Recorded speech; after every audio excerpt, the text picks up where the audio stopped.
नमस्कार. Radio city 91.1 FM ची मी RJ Teju तुमच्या सोबत. आणि शिल्पा, खरं तर मला अभिनंदन करायचंय तुझं, कारण सेल्फलेस पॅरेंटिंग या तुझ्या पॉडकास्टला 3 वर्ष पूर्ण झाली आहेत.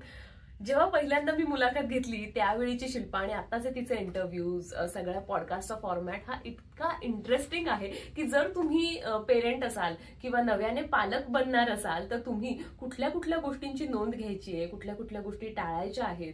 म्हणजे मेंटल हेल्थ असो, लहान मुलांची हेल्थ असो, त्यांना दिला जाणारा वेळ असो आणि त्यांची क्रिएटिव्हिटी फ्लरिश होण्यासाठी कुठल्या कुठल्या गोष्टी एक पालक म्हणून आपण करायला हव्या. मग दैनंदिन हॅबिट्स असो, मग इटिंग हॅबिट्स असो, या अनेक गोष्टी तुम्हाला या पॉडकास्टमध्ये नक्की बघायला मिळतील. सो सेल्फलेस पॅरेंटिंगची अशी अनेक वर्ष पूर्ण होत, अनेक एपिसोड्स पूर्ण होत आणि 70हून जास्त एपिसोड्स आहेत तिथे. सो जरूर तुम्ही खरं तर सुजाण पालकत्वासाठी, पुन्हा एकदा सांगते, सेल्फलेस पॅरेंटिंग हे या पॉडकास्टचं नाव आहे. आणि शिल्पा, बेस्ट ऑफ लक.